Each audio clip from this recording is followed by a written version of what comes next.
Each ring fully supported by the wobble goal earns 5 points. If a robot lifts a wobble goal over the front wall into the drop zone, its alliance earns 20 points. There are many ways to score in Ultimate Goal, but there are also rules that, if not followed, will deduct points from your alliance. For example, a robot may not block another for an extended period. A robot may not possess more than 3 rings at a time. A robot may not launch rings over the side or front perimeter walls. A robot may not intentionally tip another robot at any time. This has been a brief summary of the Ultimate Goal game. For complete rules, please read the entire game manual and check the Q&A forum. For more information on our remote season, including gameplay and field requirements, please make sure to visit our game and season webpage for the full library of remote event documentation. And always remember the most important rule of First Tech Challenge: gracious professionalism. Good luck, teams, and have a great season. Of up to 2 driver operators, a coach, a human player, and a robot. The robot must be built from materials specified in the game manual and fit within an 18-inch sizing tool, but may expand after the match begins. Each match is played with 4 randomly selected teams. Each knocked down power shot target earns 15 points. Returning a wobble goal to the start line earns 5 points. Each ring fully supported by the wobble goal earns 5 points. If a robot lifts a wobble goal over the front wall into the drop zone, its alliance earns 20 points. There are many ways to score in Ultimate Goal, but there are also rules that, if not followed, will deduct points from your alliance. For example, a robot may not block another for an extended period. A robot may not possess more than 3 rings at a time. A robot may not launch rings over the side or front perimeter walls. A robot may not intentionally tip another robot at any time. This has been a brief summary of the Ultimate Goal game. For complete rules, please read the entire game manual and check the Q&A forum. For more information on our remote season, including gameplay and field requirements, please make sure to visit our game and season webpage for the full library of remote event documentation. And always remember the most important rule of First Tech Challenge: gracious professionalism. Good luck, teams, and have a great season. Of up to 2 driver operators, a coach, a human player, and a robot. The robot must be built from materials specified in the game manual and fit within an 18-inch sizing tool, but may expand after the match begins. Each match is played with 4 randomly selected teams, 2 per alliance. Each alliance is allowed only 1 human player. Your opponents for one match may be your partners for another. The game is played on a 12-foot square playing field with a foam tile floor and 1-foot-high walls. 5 unique navigation images are located around the field perimeter. At one end are 2 tower goals, each containing 3 alliance-specific goals with return racks. Between the 2 tower goals are 3 red and 3 blue power shot targets. There are 2 red and 2 blue taped start lines, and 3 red and 3 blue target zone goals. And a white launch line divides the field.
They can hear us. Unmute the tab.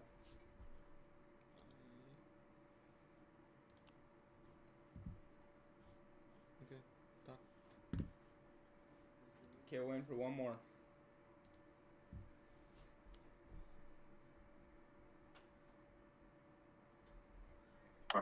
Sorry, I was talking to my husband. This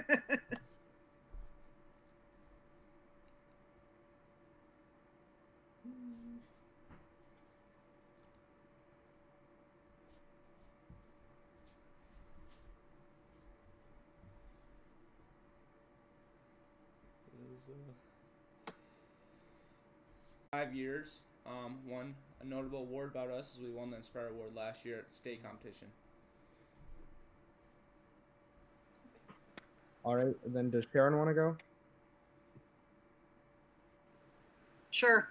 Yeah, I'm Sharon Roundhurst, and I am I'm involved with Bloomington Robotics. My original team was 5943, and I went to Worlds with them twice. Got involved with judging at Super Regionals, and I've been volunteering at all 4 levels of FIRST ever since. All right, and then does Michael want to go? Yep, hello, I am Michael from 4106, the Supposable Thumbs. It's my 5th year in robotics, and our team were the Wisconsin First Inspire Award winners last year. All right, then Jim. Nope. Jim, your mic is muted.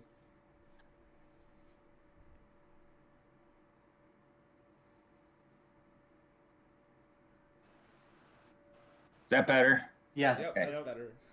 Different platform.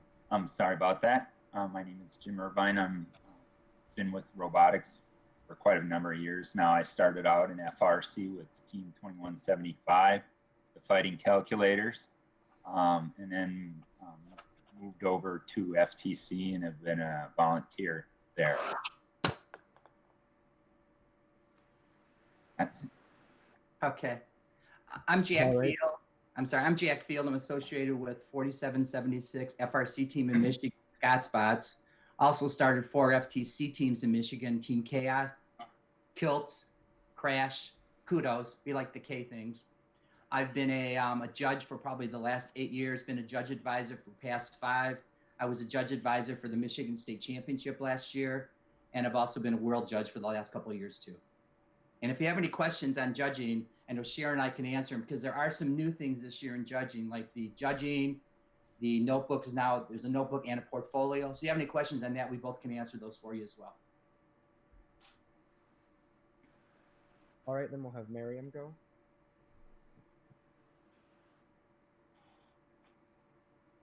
Hi, my name is Miriam Budafi, and I'm on the Supposable Thumbs, and this is my 3rd year in FTC.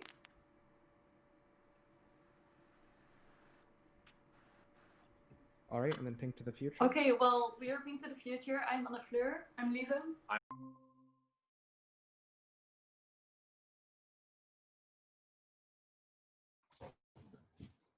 What is the max size of the robots? Does Iron Gears want to do that one? Yeah. So the max size of your robot can be 18 by 18 by 18 inches. Pink to Future, what is that in centimeters? That's about 456 centimeters. Millimeters. And millimeters is 400. Sorry, So 5 sorry, millimeters. 45.6 centimeters. Yeah.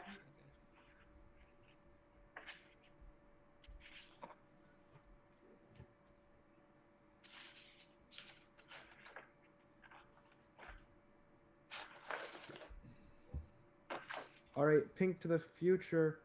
What is the size of the game field? 3.36 meter times 3.36 meter. That is All right, 20 and by 12. Sorry. You're good.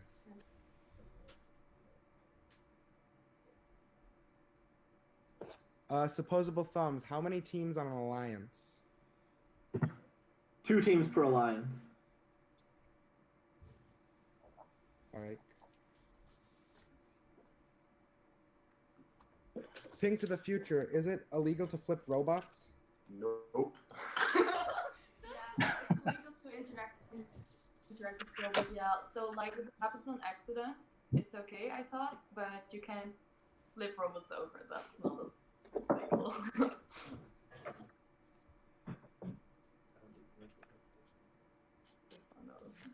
All right.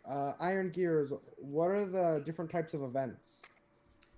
Yeah, so there's many different types of events. There's so first of all, this year it's actually new. There's gonna be live stream events.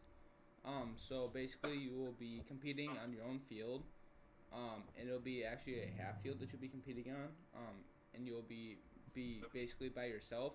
I know in other countries besides the U.S., like Pink to the Future, they're competing like regular, with 4 teams on the field, I believe. So something a little bit new this year, but in terms of events, there is league play, which is something in the U.S. that we do. I'm not sure if we do in other countries as well, but how it is there's about 3 events that you compete in, and your points follow you throughout your events, and then you go to the league qualifier, where you compete to go to state. Otherwise, there's regular qualifier events where you would just be scoring your points there, and then advance to state championship for your state, and then you'd go to world's championship. Can I add one thing on that? It depends where you're at, because in Michigan, we do not do league events. We don't have that here. So it depends state to state where you're at as well. I think most states do, we just don't here.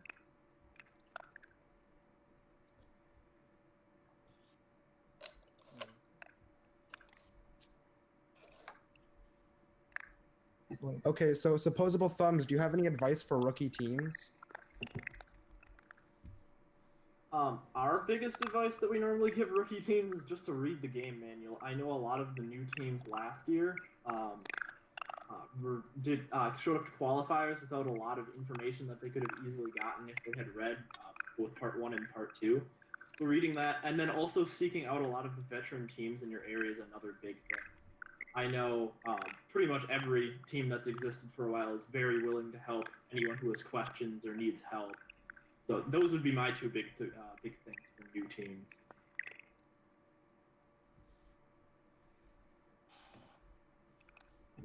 Thanks, that's great. Sharon, Jim, and Jack, do you have anything you want to add to that, like for rookie team advice? I would pretty much say the same thing. We have in Michigan, we have I don't know 400 or 500 different FTC teams, and we have a lot of FRC teams too. So you can contact firstinspires.org and look up the teams in your area, and it doesn't matter whether it's an FRC team or an FTC team. They're more than willing to help. I mean, we start from where I live. I think we started 8 FTC teams just by them reaching out to us. So all the teams are willing to help. So just look.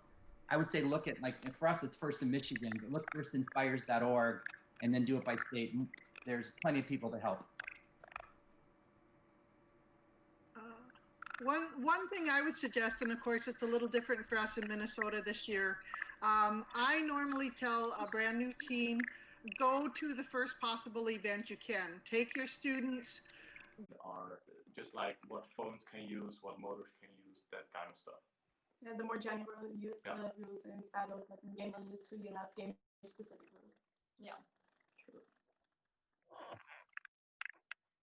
Add one more thing to that too. In Game Manual 1 are all the awards and the outline of all the events during the day. And the awards are important, and they're important every year, especially for teams that want to advance to the state championship or the world championship. The order of advancement is in there too, and which awards actually have a higher priority than other awards. That's in Game Manual 1 too.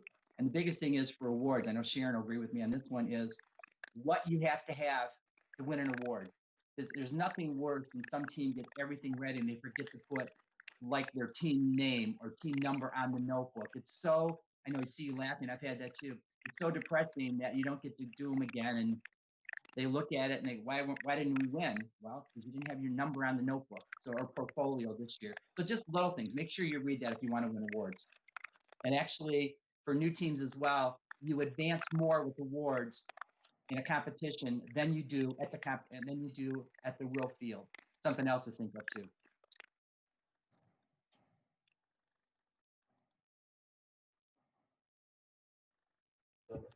All right, and then for the iron gears, can you place rings on the wobble goals when they're outside of the field?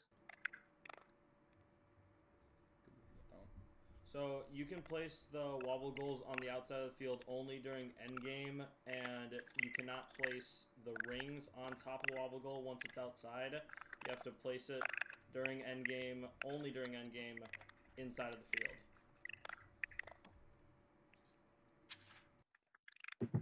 Jim, do you want to add on to that?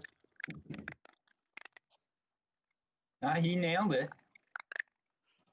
Main thing is wait till end game, and you can't go out to the front except to place the wobble goal. I would like to, sorry to jump in here, but I would like to note that a very similar thing is the ring limit that you can possess. In Rule GS6, you are rings that are supported by a wobble goal are exempt from the control and possession limit. So it's just keep that in mind that when you're moving your wobble goal, that you do have some protection from that. And it's an inadvertent control. It's not. You're supposed to still design your robot to minimize that potential. I actually do have a question on that Jim might be able to answer. As I was reading through the game manual, I noticed that when you put the wobble goal outside, it can actually fall over and it still counts. But at the same time, we talked about if you put rings on and the rings aren't fully supported by the wobble goal, then they don't count. So what happens if a team puts rings on the wobble goal, then chooses to put it outside and it tips over? Well, you have to assess it at the end of the period. There's I believe there's a picture inside the manual. If not, you can imagine with it tipped over. The rings supported by the floor do not count. They have to be completely supported by the wobble goal.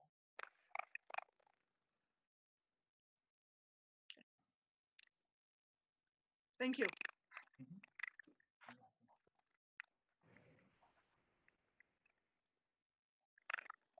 Yep. Iron gears. What do you think would be like? What do you think your best focus should be while in autonomous period?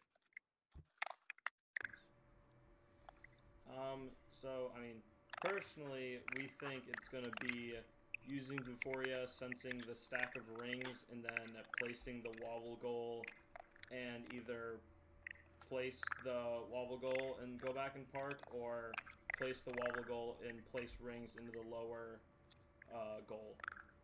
What about you guys, Pink to the Future and Disposable Thumbs?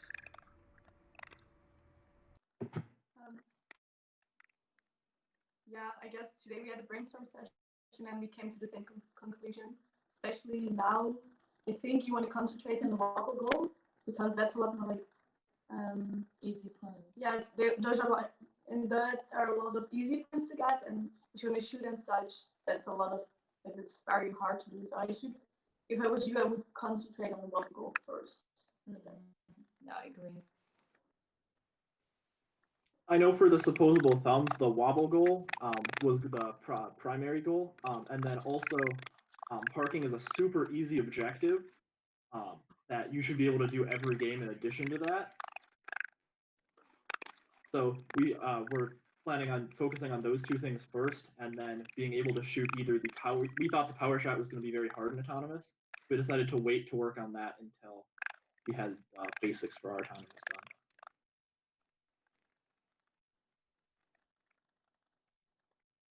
All right, supposable thumbs. What do you think is going to be like the best overall way to score this year? Probably definitely the wobble goals. In teleop, you probably want to try to focus on shooting it into the high goal or the middle goal, and then probably the wobble goal is the best priority, especially in.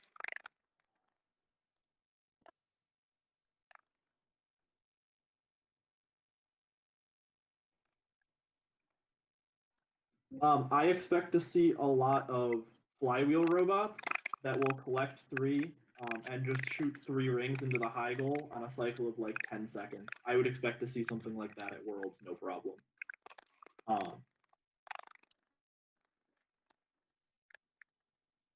team was thinking of is that we could potentially have it where you go for the logo, and because you don't need to be behind the white line, you can actually sit in front of the chute where the pucks return, or the rings return, and as long as they hit the ground before they hit your robot, it is legal to pick them up right away.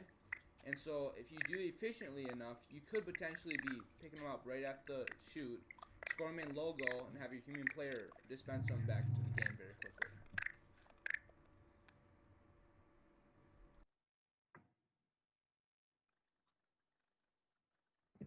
Pink to the future, would you like to add your best way you think scoring will be done?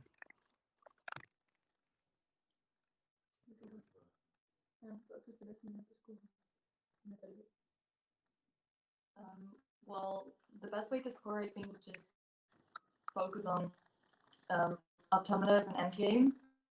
And so, like, we're doing a robot in 1 week challenge every year. So tomorrow we'll start building a robot in 1 week. It's not the robot we're going to drive the matches with, but just to, you know, to look more into strategic design and just check out which systems work best for us. And because we have so less time, we decided not to make a shooter, and that's pretty weird because it's a shooter game. So we're not gonna make shooter in a shooter game. We're just gonna focus on the wobble goals, on the autonomous, driving on the line, and then the end game. We're going to try to put the wobble into the drop zone. So and then in just driver controlled period, we're only gonna go for the low goals. So we're just gonna see how much points that will give us. And, I think most teams, it's very, oh, we're going to make a shooter because it's just, you think shooter game, we're going to make a shooter. But I think even for rookie teams, but also for more expert teams, to really look into what, easy things to do to get a lot of points. Because I think building a shooter is cool and exciting. Might be a little bit of a challenge, but I think it's very important not just to make a shooter. We're trying to make a very close loop, a very fast loop to put as many rings in the bottom goal to get a lot of points. Very fast short loop.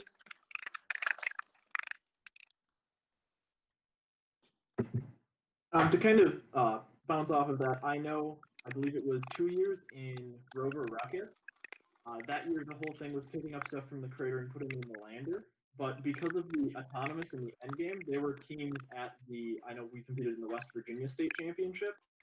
There was a team that competed with us in the finals who couldn't move the game materials into the lander at all. But because they could do the autonomous and the endgame objectives, they ended up being one of the best teams at the tournament. So it's something to consider, especially for early tournaments, that just the auto and endgame points can win you matches by themselves.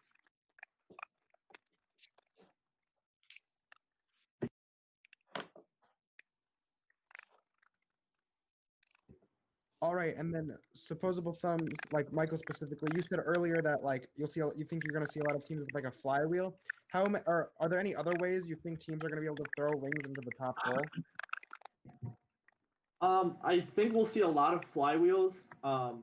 There could also be, I know sprung load mechanisms have been popular in the past.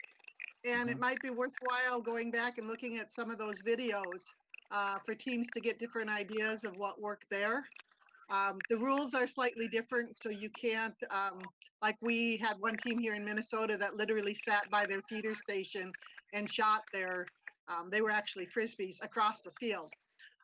We can't quite do that, but there's a lot of interesting designs I think students could look at rather than try to reinvent the wheel.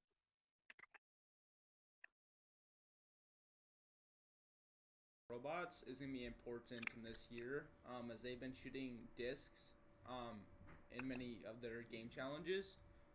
So looking at FRC robots and trying to make it fit towards an FTC robot, which is a little bit of a smaller robot, will be important in finding your design for this season.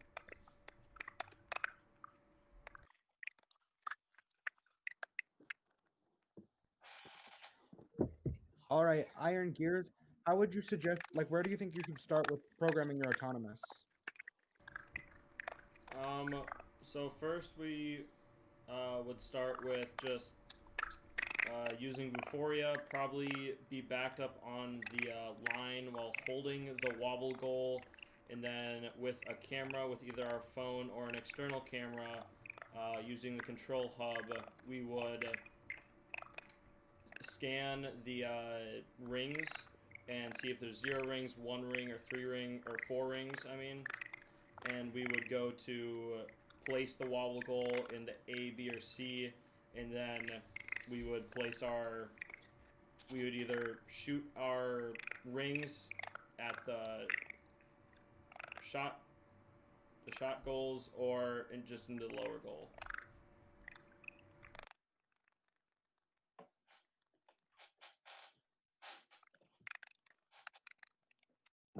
All right, supposable thumbs. Are there any like outreach or like volunteer opportunities that you can suggest with like being virtual?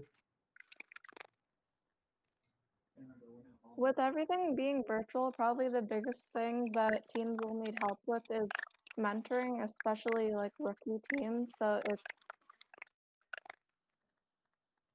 could probably help to find, you can give them resources.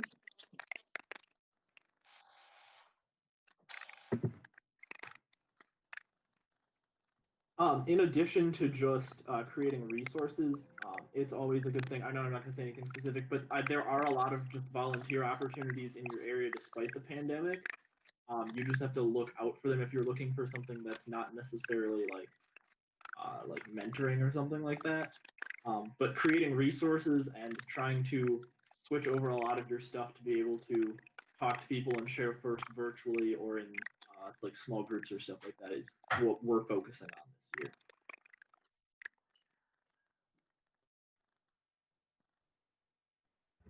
All right, Pink to the future.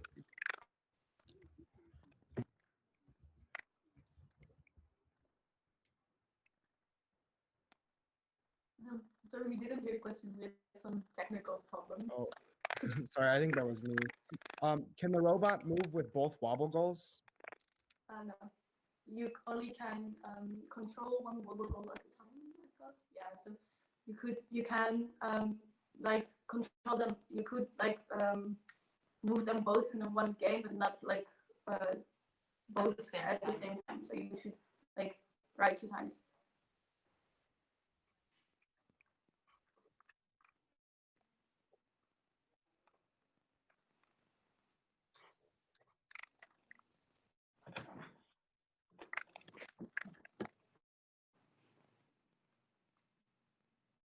All right, for the Iron Gears, since we're only playing with a half field, are we gonna have walls all around? Yes, with our half field in Minnesota, the way we're doing it is we will have all 4 corner walls, and we will only have, it'll be a 3x2 wall field. Otherwise it would be a 12x6 or 12x8 foot field, I believe.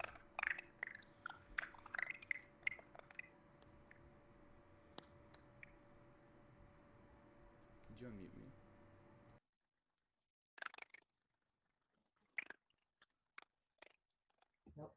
Supposable thumbs. Is there a limit to how fast you can throw the rings? I do not believe. I mean, there's obviously safety rules that you can't be launching anything so fast that it would be unsafe for any of the participants.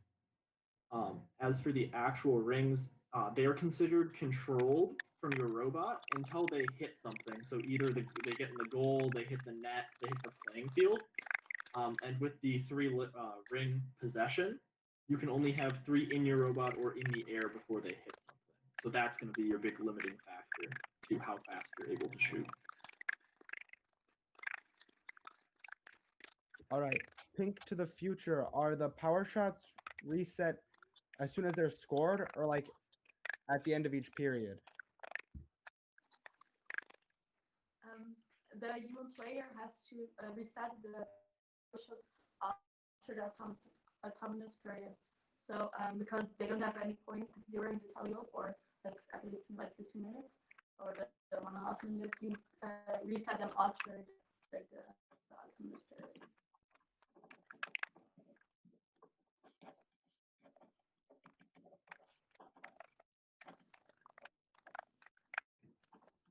All right. For the iron gear, for the power shot, can you shoot the power shots behind or like not in the launch zone? So you have to. Muted.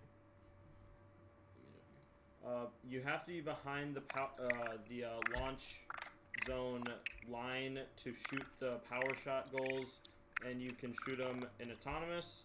And then after the 10-second grace period in endgame is the other time you can also shoot the power shots.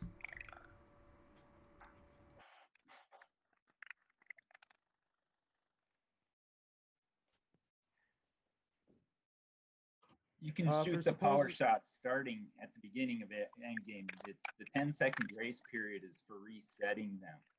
They have to be reset at the beginning of endgame.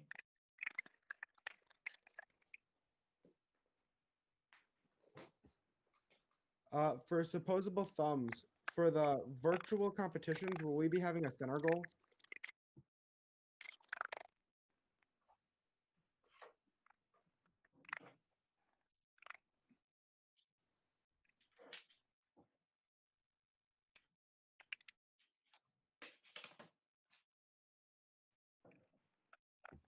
For supposable thumbs, for the virtual competitions, will we be having a center goal? No, sorry, I'm trying to look at the rules right now. This is something I missed.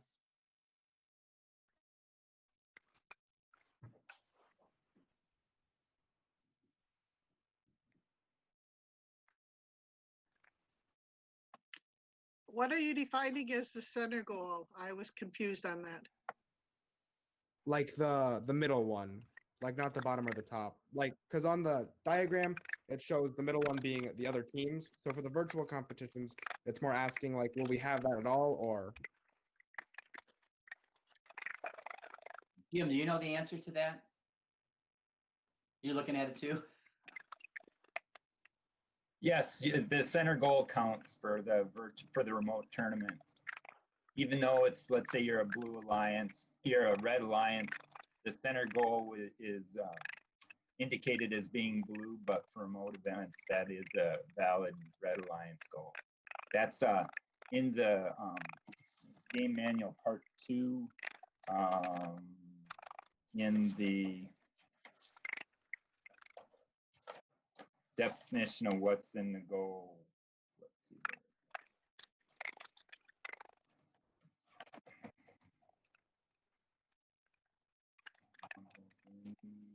Let's see. Driver control. That might be. Pardon me? Go ahead, Jim. We had the same question yesterday. Go ahead. And we looked it up. And then there was one other item, if I may, going back to your how fast you can shoot the rings. There is no velocity limit, but in the robot, the RG rules, I believe it is RG 08, it gives a limit on how far they can fly and how high they can go. So pay attention to that rule. Yeah, what I was going to point out is if you go out and look at the game manuals, there are game manuals and then there are game manuals remote events. And it's really important that you read, if you're having remote events, that you read that one.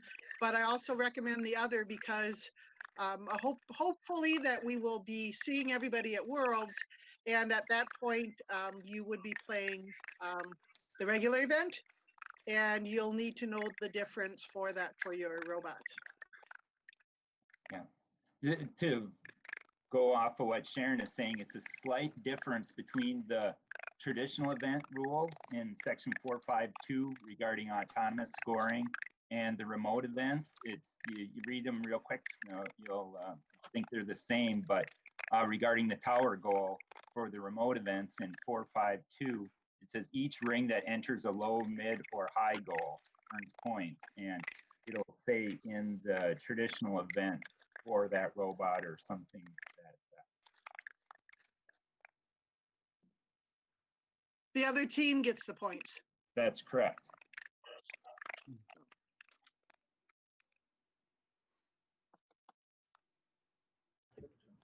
All right, and then for The wall on the tape line at the back of the launch zone.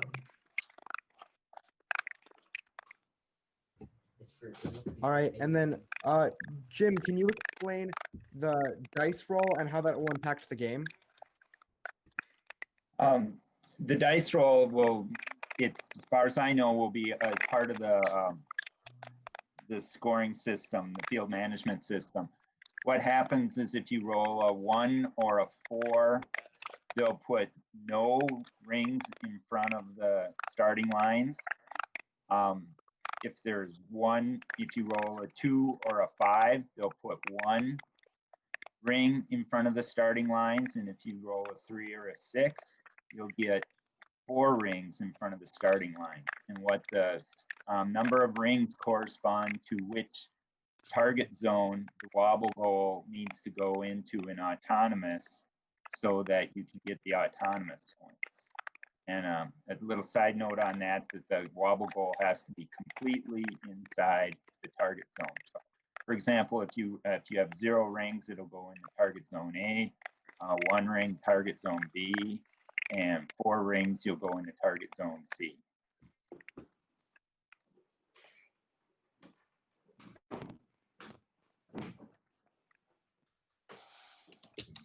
All right, and then for the iron gears, what happens if one of the rings lands on the power shot thing? Will the human player be able to take it off? It will be the human player's job to reset them, and they will basically take the rings and they will put them back into gameplay through the puck shot, or the not puck shot, the ramp to let them roll into the field.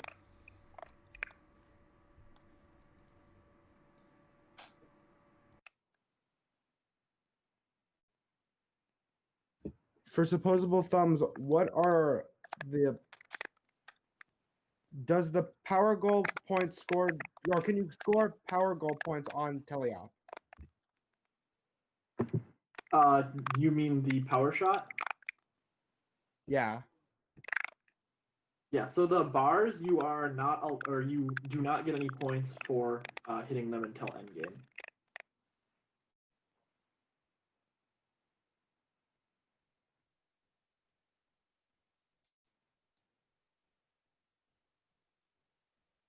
If the ring, or Pink to the Future, if the rings go out of the field besides the Drop zone, you get 20 points, but you can park everywhere with your robot.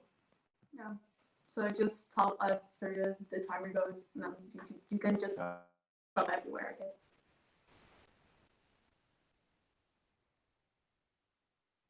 I guess. All right, for supposable thumbs, how long is the game? So the total amount of time your robot will be running will be 2 minutes and 30 seconds. The game will start with the countdown 3, 2, 1, go, and then it will be 30 seconds of the autonomous period. And then at the end of those 30 seconds, robots will stop. And then from there, there'll be you'll switch into teleop. There'll be a countdown, and then there'll be 2 minutes of the robot or teleop. And then in that 2 minutes, the last 30 seconds of that is considered endgame. And then there'll be a countdown at the end, and there'll be a buzzer, and at the end of the buzzer, the game's over. All right, and then we'll.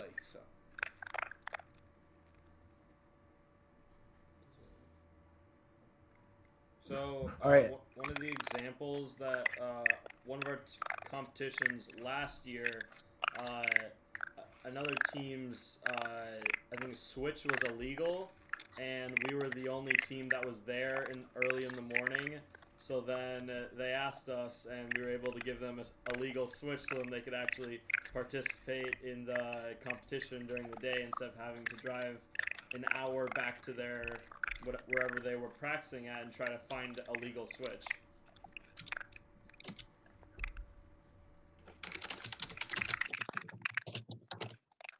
All right, then Pink to the Future. What is gracious professionalism to your team?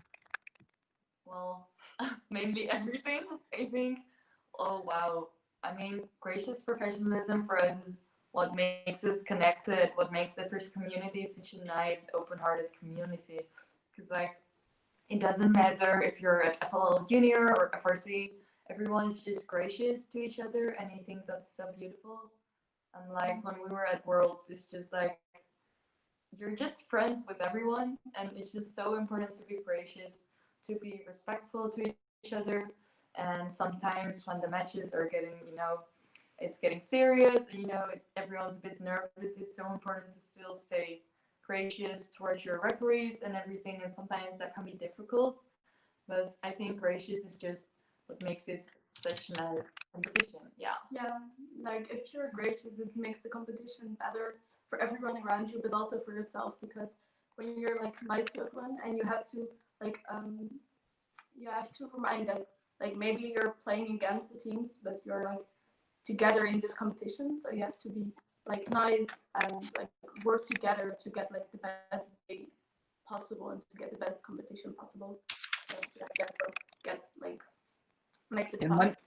And one thing for Yeah. teams that are, sorry, go ahead. I thought you were done. Oh yeah, I wanted to say that like if you're against a team on one match, they could be like your alliance on the other match. So it's important just to be kind to everyone, because if you're like really mean to your to the other alliance and they're your team in another match, that's just not gonna work. It's never gonna work out.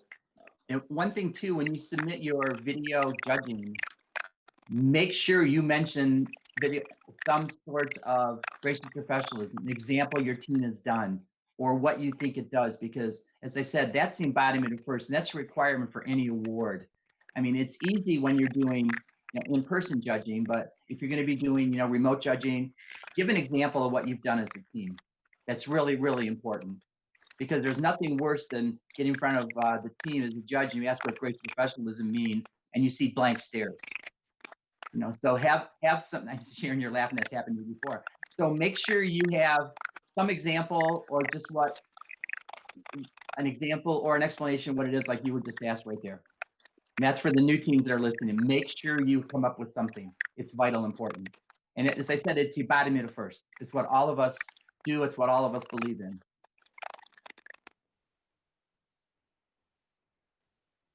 All right, and then next we'll have supposable thumbs answer what is gracious professionalism to them, and then we'll turn it over to let the Ohio State talk about the robot in 3 days. All right. So to me, gracious professionalism is competing at our best while also helping everyone else compete at their best, and helping enable people. My favorite example from this is it was in I believe it was the Wisconsin finals a couple years ago. One of the teams we were competing against, I believe it was their power distribution module blew right before the match. So we gave them a new one and helped them install it so they could actually compete against us in like the deciding match at that tournament. And it was we wanted to have a fair match, and we wanted them to be able to show what they could do, even though it wouldn't necessarily benefit us in any way.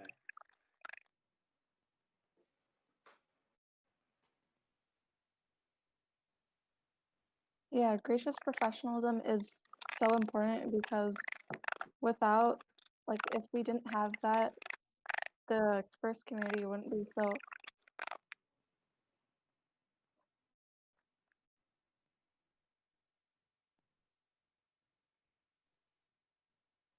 open, and it wouldn't be commuted for.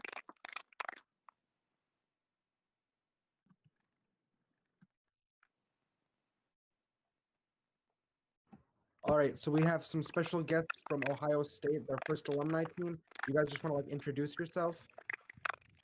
Yeah, absolutely. So my name is Derek Ho, and I'm currently the incumbent president of First Alumni in Robotics at Ohio State. I also have Nishan Chitara here. Both of us represent our alumni group. We've been around since 1996, but thanks for inviting us to this Q&A session.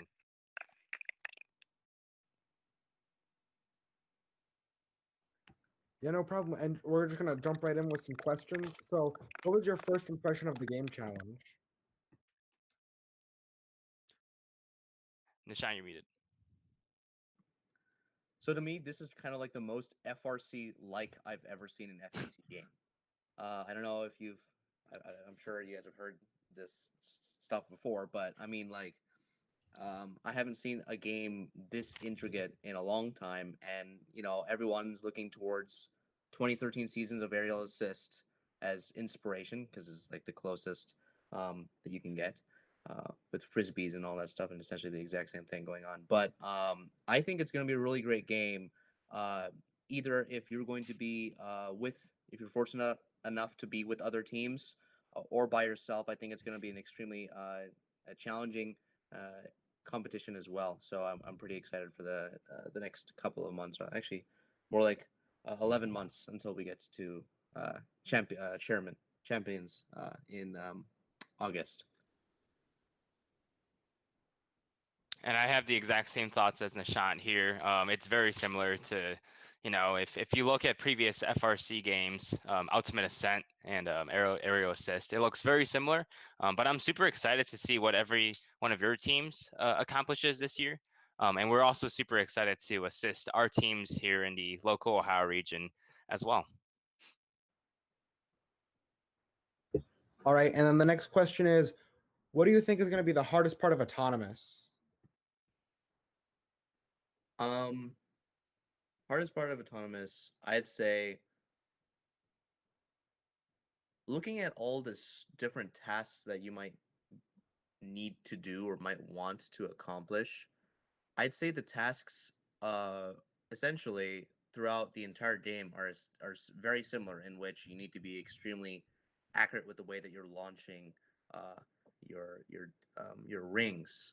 Um, if you are able to find out a great mechanism to accomplish that task, you'll be able to reap some really high rewards during the autonomous period if you're able to hit, well, what are they called? They are called the power shots. If you're able to hit those, that'll be extremely important, as well as if you're also getting into the high goal, that's extremely important.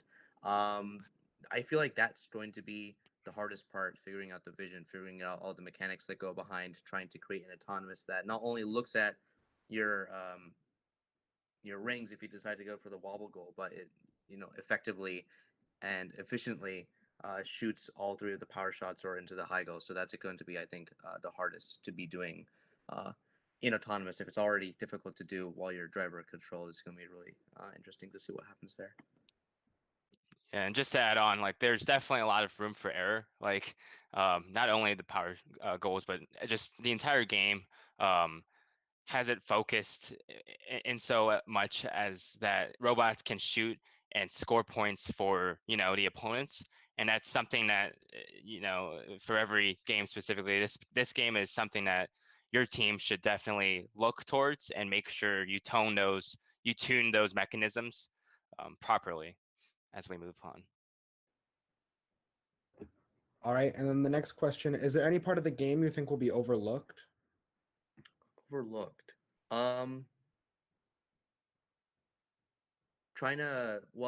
Let's see. Coming from games like 2017 Steamworks and seeing how, I mean, it's a very similar game where you have had fuel that needs to be shot at and etc. And what ended up And this is an happening, FRC this is game, FRC just as game, a yeah. reference. What ended up happening was the amount of what was it? The fuel that was being shot. Essentially, the amount of points that people were getting from fuel didn't add up to much compared to the entire the entire game. Like, it just getting fuel wasn't a major part of it. So in this case, the question is, will because you're limited by the number of rings that are actually physically on the field at one time, will there be a void in terms of like logo? Will the points difference be too little compared to the whole game as a whole? I feel that that's going to be extremely interesting. We didn't realize that in 2017 that this was going to be a problem for FRC until we went to the first competition and realized, whoa, this is a problem. We need to rethink our entire robot strategy. For like several teams had to rethink their entire strategy in like a week, so that way they could try to get as much amount of points as they could during that season. So it's interesting to see what's going to happen as we start to do our once teams and robots start to appear, and then you can do matches, and you'll start to see which tasks are going to really make or break each individual match. And one thing that we do here at the alumni group here at Ohio State, and it's not just us, but the University of Minnesota does something similar, is Robot in 3 days at the FRC level. There's actually FTC, Robot in 30 hours, going on right now. Kettering University out in Michigan, as well as the University of Nevada, Las Vegas, both have FTC, Robot in 30 hours sessions going on. But the biggest thing to realize at the beginning is definitely to come up with your game plan, your strategy, create some decision matrices, and weight all the different aspects all together. Things may change throughout the entire season, which is absolutely fine. You have a very long season. I mean, it is extended even longer because you know of coronavirus and everything. So don't be discouraged if you change your entire game plan, halfway through the season, because that's okay. Um, this is going to be a different year than most years, um, but that's one of my biggest tips there. Making a decision matrix and try to look back at it every so often to make sure that the robot you're building matches what your strategy is. All right, and then the next question we've got for you guys is, what do you think is the most important part of this game challenge? The most important part of this game challenge. Ooh. I don't know. I'd say all of it's pretty important. I mean, depending on if you're going to be alone or with two people. If you're alone, it kind of makes it easier, kind of doesn't. I'm not exactly sure. I mean, with the autonomous, obviously, you're going to have a breeze of a time being able to at least accomplish the tasks of pushing stuff to target zones, putting onto launch line without having to interfere with other robots. That's going to be good for you on that end. But if I'm just looking at the entire game overall, what seems to be most important is just being, I think, because all of the tasks, or about 80% of the tasks, involve launching stuff, which A is fun. B, that seems to be the most important. If you can come up with a mechanism that accurately and efficiently is able to A, collect rings off the ground, and then B, store them in the robot until C, you're able to launch, that seems to be the most important mechanism that I feel like all robots are gonna, do stuff with. And I'm not sure if Minnesota, or I don't know who else is tuning in right now, if your states are in a remote event setup. But just to add on to Nishan, like, everything's important, since if you are in a remote event setup and you're just the only robot on the field, everything's important. But if your state or country does allow for in-person events, communication is definitely super important this year. If you are working with other teams to go through some qualification matches together, making sure that your robots are compatible no matter what the circumstances are. That's important for every FTC game in general.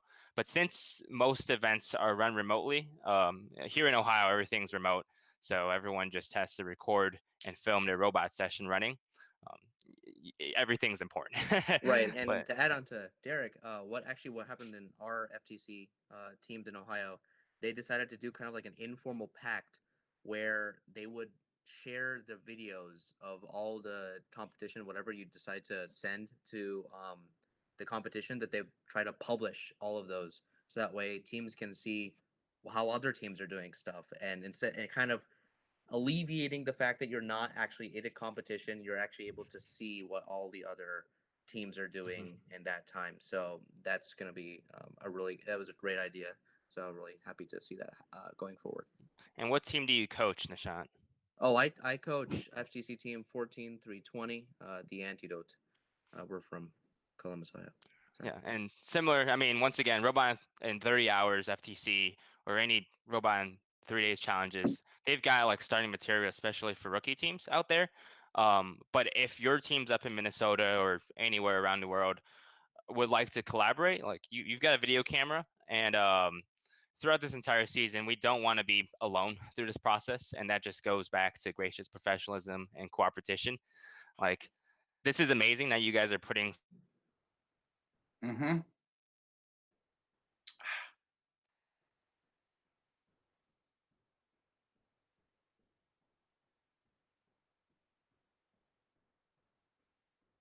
Can I finish this sentence?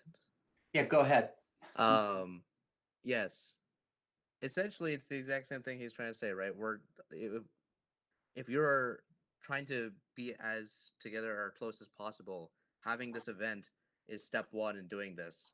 He says, lost internet. Good luck. Fantastic. Okay, so the whole thing where when we're trying to come back together. Oh, he's back. Look at that. Am I? Yes. Yeah, you're back. Okay, I just lost internet for a little bit.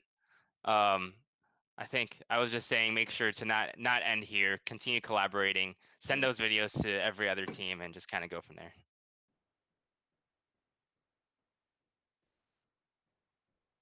All right, and then our next question for you guys is: in this game, what do you think will be the most important part of scoring points with autonomous, teleop, and endgame?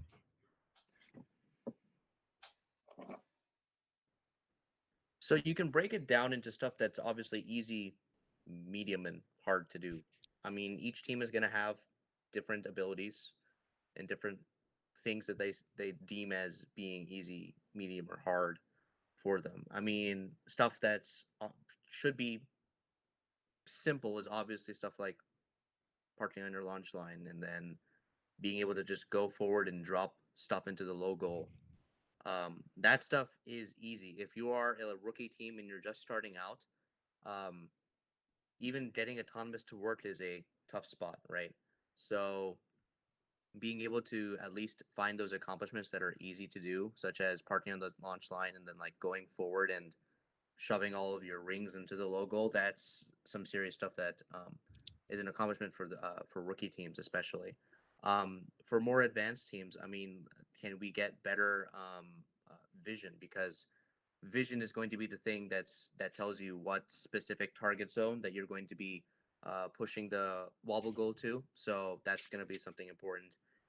But then also you might be using vision regarding your power shot stuff, and it's going to be that essentially is going to be the save all for any of the launching things that you decide to be doing. So essentially, if you're going to be looking at one thing, you might be looking at either I'd say vision seems to be the most important stuff across all three aspects of the game.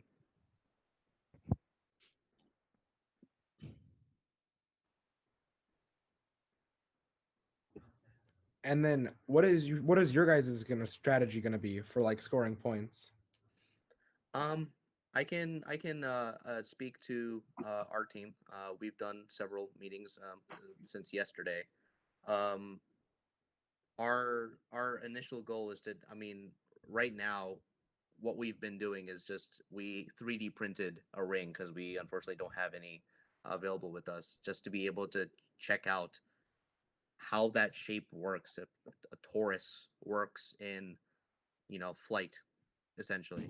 um our team is essentially trying to figure out launching right now, so anything to do with launching and then picking it up, it's just a very simple, how are we able to collect rings off of the ground, because that's going to be extremely important. That might be something that's overlooked, is how quickly you're able to pick up rings off the ground.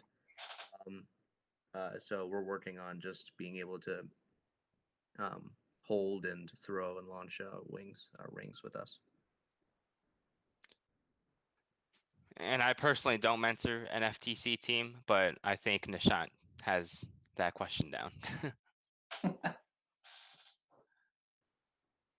All right, and then finally, now that you guys have graduated from first, how do you approach this game challenge differently? Well, the biggest thing is when you graduate from first, you don't go hands on. We're mentors now. So we, as an alumni group, the biggest thing is we mentor a lot of local FTC and FRC area teams. Nishant's coaching a team, for example. I personally coach and mentor an all girls FRC team. But if we did do robot in 3 days, we would have a lot of experience. If all of you go to university and join an alumni group, everyone is coming from different backgrounds, right? And once again, the biggest thing that I said is collaborating with other students of different backgrounds, right? What's nice about an alumnus group is that you have, students from teams all around the world who can work together and come up with their strategies. And that's once again the biggest thing that I see out of this Q&A session that can be taken away. Everyone can kind of work together to come with a great product. If all Minnesota teams work together to, score a lot of points, that would really make Minnesota a great powerhouse in FTC, and that can be seen in any state as well. But once again, like, we're all mentors at this point, and we're all volunteers. We're all dedicated to helping and giving back some of your time. So if you all are planning to go to universities, definitely do check out some alumni groups. There's probably an alumni group in the college if you're currently a senior that you're applying to. So if not, then start one. Yeah, pretty much Derek said it all. All right, and then just, is there anything you feel you want to add? Yeah, I mean, once again, as you can kind of tell, I'm not personally too versed in the first tech challenge world, but that's okay because any alumni group is a place where people share common interests. So if you're currently a rising senior in high school, if you're currently about to go to college, definitely consider checking out alumni groups. There's one at the University of Minnesota. There's ones pretty much within every major university across the United States and maybe around the world. It's a great way to give back and connect and make professional connections with a lot of people. So I definitely recommend all of you to consider joining a first alumni group, because you can do something as cool as this. Talking to people from Minnesota, and I think someone's from Netherlands here, right? There you go. So yeah, that's pretty much all I have to say. Nishan, do you have anything else to add? No, that's it. So thanks once again for inviting us on. It's been really great. So hopefully we see you guys very soon as well. Yeah, thank you so much for coming. Yeah. One There more you go. thing. Where can they find you to potentially meet with you or talk with you more? Yes. Can I chat here? Is there a chat option? Yep. I guess there is. Chat. Yes. Okay. I'm not sure what the chat option is. Oh, I figured it out. So you can reach out to us at firstrobotics@osu.edu. Our website is firstrobotics.osu.edu. So it's pretty straightforward. If you want to learn more about alumni groups in general, I can also provide a site for that right here. I put it in the chat as well. And yeah, we're not the only first alumni group, but we are one of the oldest. We've been around since 1996. And I'm sure Minnesota has been around for a long time as well. But yeah, once again, thank you so much for inviting us to this panel. And is there any other questions from anyone here?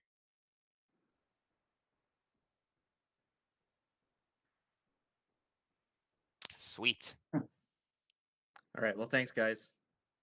Yeah, thanks for coming. Yeah. Thank you. All right. Take care. Bye, guys. Bye. Thank you. All right, and then is there anything else, any other personal connections want to add? Sharon, Jake, Jim? No, this has been, it's amazing what you guys put together here. Thank you for, at least thank you asking me to be part of the panel.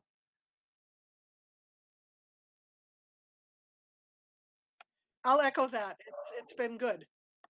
Yep, same here. All right. Yeah, thank you so much for joining and being a part of it. And then just for the teams, is there anything else you want to add, or anything else you feel you want to add? Thank you so much for inviting us. Yeah, we had a great time. We learned a lot, like especially from the robot interior. Yeah, like, we're planning on doing the robots in 1 week, so that's a bit extended, but we'll try to use the tips. Yeah. And then just one more thing. Where can people find you guys on social media for both teams? You can find us on Instagram and Twitter and Facebook on Things to the Future. and then underscore 3954. So that's where you can find this. Make sure to follow. Yeah, that would be great. Yeah, we also have a YouTube account that's like once a year at the World Tomorrow Week Challenge. So we will release the Global Tomorrow Week Challenge video in a week, probably. Next Saturday. Next Saturday. So you can check it out to see the results of the challenge. Yep, for the Supposable Thumbs, you can find our YouTube channel. I believe our username is Supposable Thumbs FTC. And then you can also look for our Twitter account, which is, I believe, just at Supposable Thumbs. At 4106 Supposable Thumbs. So. Alrighty. And I'll speak for Sharon on this one. Feel free to reach out to us at Worlds. I'm Jack Field and it's Sharon. Make sure you reach out and say hi to us. We'll be running around with these yellow shirts on at Worlds, so make sure you stop and say hi. All right. Well, thank you everybody for coming and everyone watching.